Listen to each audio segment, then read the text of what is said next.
जनता को अब न कोई माफिया चाहिए न कोई परिवारवादी चाहिए। बिल्कुल हमारा तैयारी 400 पार जाने की है और हम पूरी तरह से तैयार हैं। उनकी औकात दिखा दिया राजद ने। माफिया जो है तो माफिया को ही ना खोजते हैं। बालू माफिया हो चाहे अपराधी हो, और आप देख रहे हैं कि बीमा भारती उनकी तुलना में कहीं नहीं है। उन्हीं को उतार दिया गया उन्हीं है। को उतारा है, तो ये सब क्या है? एक भी सीट नहीं मिलेगी उनको। प्रदेश में 2024 का लोकसभा चुनाव होना है। ऐसे में एनडीए ने बिहार में 40 सीटों को देखते हुए सीट बंटवारा कर लिया है। कैंडिडेटों के नामों की भी घोषणा हो गई है, लेकिन बड़ा सवाल यह उठ रहा है कि किस तरीके से एनडीए अपना जीत दर्ज करेगी। तैयारी जोरों पर है। ऐसे में हमारे साथ बात करने के लिए बीजेपी से नरपतगंज विधायक जयप्रकाश यादव जुड़ेंगे। बात करेंगे। जयप्रकाश जी, लगातार 24 चुनाव को लेकर सक्रिय आप लोग दिख रहे हैं, काफी ज्यादा तैयारी हो रही है। स्टार प्रचारकों के साथ साथ तमाम अनेक कैंडिडेटों के नामों की भी घोषणा हो गई है। किस तरीके की तैयारी कर रहे हैं? बिल्कुल हमारा तैयारी 400 पार जाने की है और हम पूरी तरह से तैयार हैं। आप देख रहे हैं, हमने पहले अनाउंसमेंट हो गया सभी सीटों का, 40 सीट का, और उस पर हम लोग तैयार हैं। अब तैयारी शुरू है। लगातार जो इंडिया अलायंस के लोग हैं वो दावा कर रहे हैं, कह रहे हैं कि जिस तरीके से 40 के 40 सीट है हमारे खाते में जाएगी। कहाँ से जाएगी? अभी तक तो सीटें शेयरिंग नहीं कर पाए हैं और आज अंतिम दिन है नामांकन का।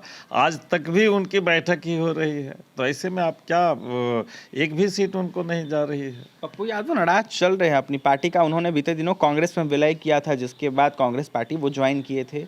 पूर्णिया सीट मांग रहे थे, लेकिन अब कोई जगह नहीं मिल रहा है।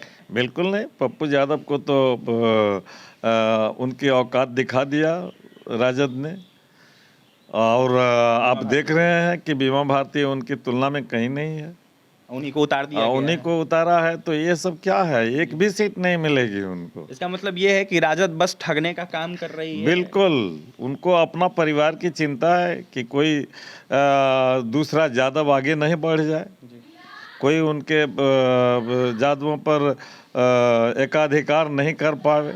जयप्रकाश जी, एक सवाल काफी ज्यादा उठ रहा है। माफियाओं को टिकट बांटा जा रहा है, खासकर राजद के द्वारा। एक नाम जो है काफी चर्चा का विषय बना हुआ, अशोक महतो। देखा जाए तो मुंगेर लोकसभा सीट से अपनी पत्नी को उन्होंने दावेदारी पर उतारा है और ऐसे में चुनाव लड़वाएंगे वो। लालू प्रसाद यादव ने खुद शाम में टिकट दिया है। बिल्कुल, माफिया जो है तो माफिया को ही ना खोजते हैं।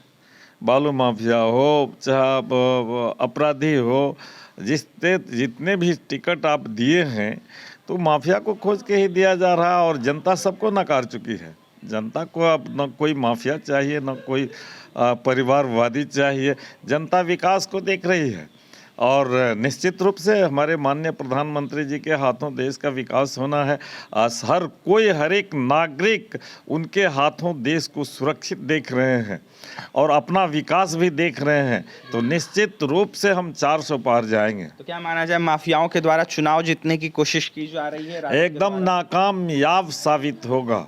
देखिए, नाकामयाब साबित होगा ये अगर सोच रहे हैं राजद के लोग कि माफियाओं के द्वारा हम चुनाव जीतेंगे। ऐसे में कहीं ना कहीं पप्पू यादव का औकात दिखाने का राजद ने काम किया है और कहीं ना कहीं 24 चुनाव को लेकर बीजेपी लगातार तैयारी कर रहा है। जयप्रकाश यादव नरपतगंज विधायक बीजेपी से थे, यह साफ कहते हुए नजर आ रहे थे कि तैयारी जोरों पर है, हम लोग लगातार तैयारी कर रहे हैं। तो वहीं कैंडिडेटों के नामों के साथ साथ तमाम अनेक कार्य हमारा शुरू हो गया है। फिलहाल देखने वाली बात यह होगी क्या कुछ होता है। नरेंद्र मोदी के कामों पर कितना जनता भरोसा करती है, देखने वाली बात होगी। और भी तमाम खबरों के लिए बने रहे हमारे साथ। बहुत बहुत धन्यवाद।